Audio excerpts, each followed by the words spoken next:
One of the greatest success stories in all of history is the spread of Christianity. By every estimation, Christianity should never have left Jerusalem.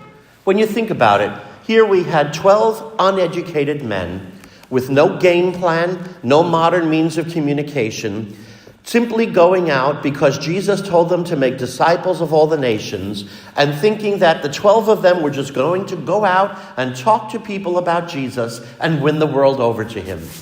And anybody listening to their lack of a plan or everything, no, we're just going to go and talk, would probably say to them, you're crazy. This is not going to work.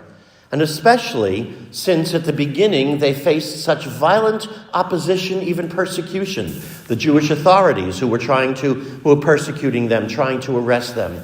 And then when they went to the Roman Empire, which normally was very tolerant of other religions, tried to wipe out Christianity and used all of its energy, all of the efforts of this mighty empire to try to destroy this faith, not only failed to destroy it, but actually ended up embracing it as its official religion. How did that happen? Why did Christianity have such success? Part of it, of course, is the presence of God guiding the church, that the Holy Spirit's presence making sure we succeeded. That's, of course, a big part of it. But there are human elements we can look to explain why people in the ancient world, Jews and many pagans, found Christianity so acceptable, so refreshing, and something they were eager to join. And there are many, many different things that we could talk about that made it attractive to people. But one of them in specific that's mentioned in the gospel reading today, I'd like to focus on. And that is when Jesus says, love your enemies and pray for your persecutors. Because the ancient Christians did that. I mentioned to you that the Roman Empire was pretty tolerant of other religions. Worship whatever gods you want, as long as you also worship the gods of Rome and worship the emperor as a god. And people from other religions said, yeah, fine, we'll do that, no problem. But Christians wouldn't do that. They would not worship Jupiter and Mars in that crowd because they said they're not real gods. They're made up. And they said, we will pray for the emperor, but we certainly will not pray to a human being as if he's God. Only Jesus, the only human being who truly was God. So we'll pray for the emperor, but we will not pray to the emperor.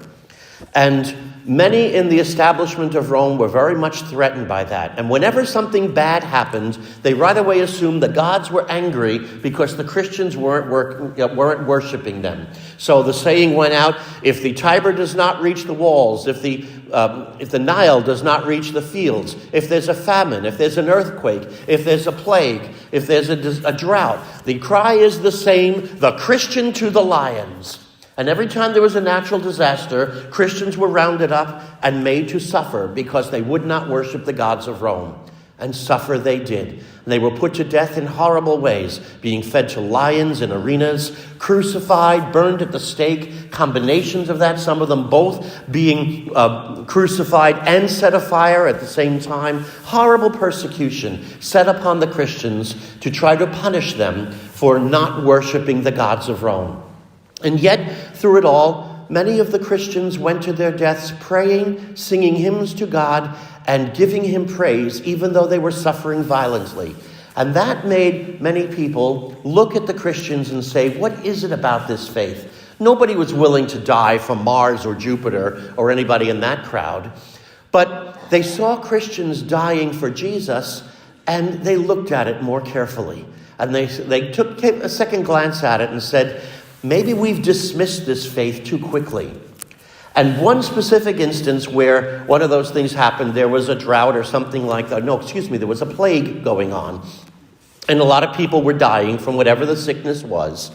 And right away, the emperor assumed it was, the gods of Rome are angry at the Christians for not worshiping him. So right away, the cry went out, the Christians need to be persecuted. And so he did, and was putting Christians to death. But then, when the emperor himself got the plague, then he figured, maybe it's the God of the Christians getting back at me. Maybe he's angry at me for what I'm doing to his people. So he called an end to the persecutions. And now all of a sudden the Christians were safe. And many of the pagans during this time were suffering terribly from the plague. Now, the Christians could have just sat back and said, See what happens when you mess with our God, the real God? Yeah, he's made you, he's punished you. Well, now you're getting your comeuppance for what you did. Our God is avenging us, getting back at you. But that's not what they did. Instead, they went out and they took care of the ill. Even the pagans, the people who were persecuting them, they went out without considering whether or not they were Christians or pagans or whatever they were. They took care of them. And many people were absolutely amazed by this. And they said to them, "We were just trying to kill you, and now you're taking care of us? Why are you doing that? We were your enemies, and now you're not leaving us to die, but you're taking care of our needs? Why are you doing this?" And the response was simply, "Because this is what our God teaches us to do." They took what Jesus said, "Love your enemies and pray for your persecutors," seriously. They didn't just give lip service to it. They didn't just take it figuratively or metaphorically. They took it literally, and they went out and showed love to their enemies. And it made many of them stop and say, "Why are we persecuting these Christians? What are we doing to them?" And it made the faith spread all the more. And again, when they saw people dying for their faith, they were amazed by it. And one of the emperors was known to say, "For every Christian I put to death in an arena, 2 pagans go out converted." And so their efforts at trying to completely destroy the faith was like pouring water on a grease fire. It only made it spread. And ultimately, in what came to be what I like to call the showdown at OK Corral, the great persecution by the Emperor Diocletian at the beginning of the 4th century, was going to be a last-ditch effort, a final battle between Christianity and paganism. Only one of them was going to come around out of it alive. And he used all of the forces of the empire to wipe out Christianity, and it failed. And when the persecution failed and he abdicated, eventually then Constantine came to power. Constantine had a vision of God, and Constantine liberated Christianity, ending the persecutions. And 60 years later, the Roman Empire embraced Christianity as its official religion. And the empire that once used all of its power to destroy this faith now embraced it. What happened in all of that time to do that?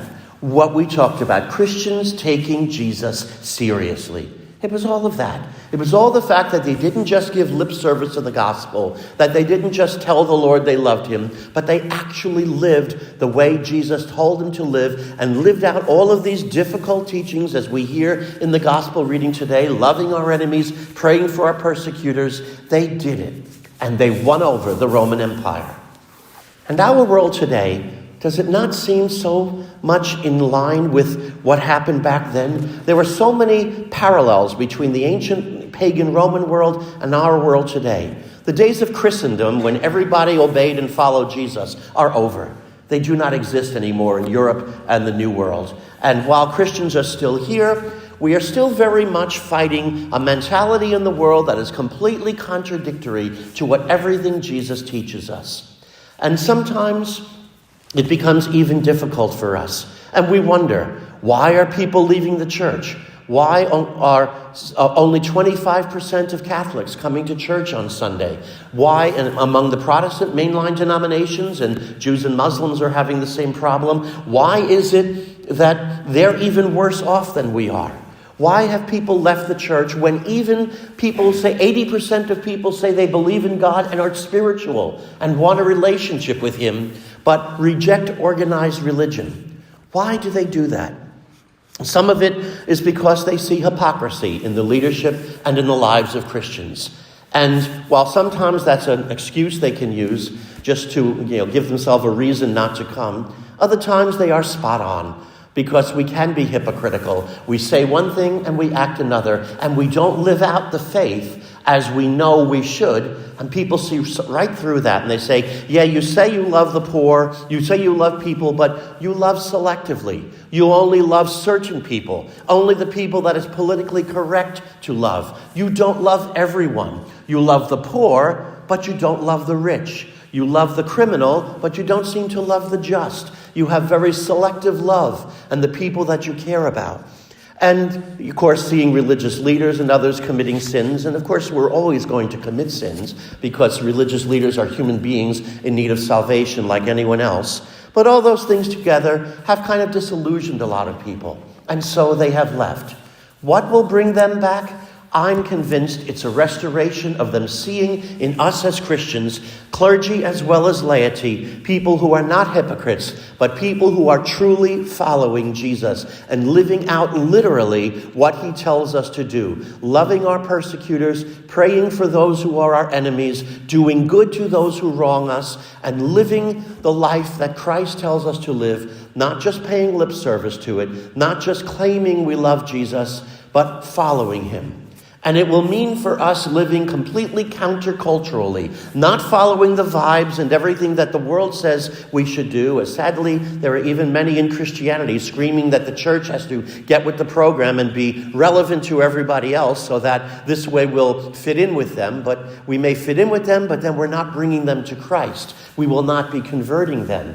No, if they see us living out the faith and they can stop and say, wow, what is it about this person? Maybe they see us being kind to them when they've been very uncharitable and very mean to us. And they look at us and say, you had every right to be angry with me, to harm me, but you didn't do it, like we hear David doing in the first reading. He had every reason to have King Saul, who was fighting or seeking him to kill him. He could have easily had him put to death, but instead he said no, he did not wish any harm to the Lord's anointed. And he showed him, I have your spear here. I could have killed you, but I didn't. Come and get it. That he taught Saul that he was not out to get him. And Saul responded to that, you will indeed succeed in whatever you do. God is with you, David. And changed Saul's heart.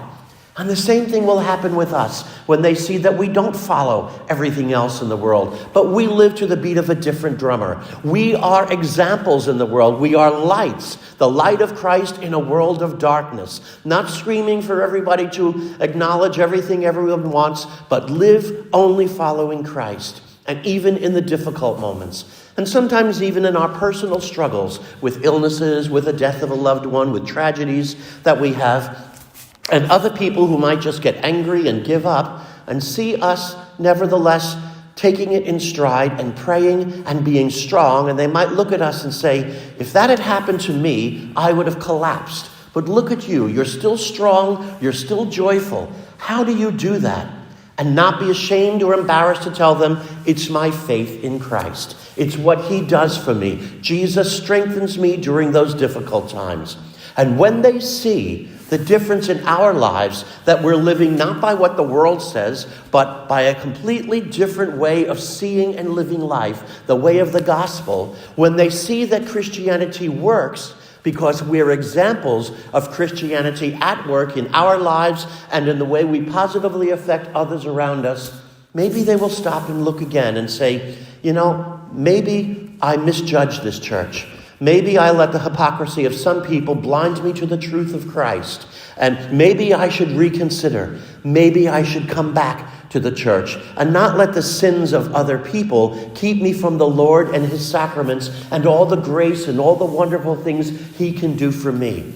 And what he did for that other Christian, I want him to do for me. And people who are never Christians, who are not finding that in their own beliefs, whatever it may be, maybe will see in us, you know what? Maybe this Christianity is the truth. Maybe there's something real to it, as so many people in the ancient Roman world did. No, my friends, I am convinced that we can learn a lot from the ancient Christians. They lived in a world that was hostile to them, that was trying to destroy them, and they won it over several hundred years, of course. It didn't happen overnight, but they won it over by being faithful to what Jesus told them to do, by loving their enemies, praying for their persecutors, helping those in need, everything we know the Lord tells us to do. My friends, may we never be people that just give lip service to the gospel. May we not come across as merely baptized pagans, that people who claim we love the Lord but follow the way all the rest of the world does, and the only way they could tell the difference between us and a pagan is that we wear a religious symbol around our neck, a cross or something. No. But may they not even need to see that cross around our neck. Maybe by the way we live, they should look at us right away and say, that person must be a Christian. Because look at the way he or she lives. Because Christians live a different life. They listen to a different call. They listen not to the call of the world. They listen to the call of Christ. And that has given them the peace and the happiness that I so desire. And if we can do that, we will bring people back to the Lord. But we must remain faithful to him and follow Christ and not be ashamed of him, not be embarrassed to admit that we are faithful Christians, especially faithful Catholics. And many years ago, I saw a bumper sticker that I've never forgotten. It said this: "If today you stood trial for being a Christian, would there be enough evidence to convict you?" May Jesus Christ be praised, now and forever.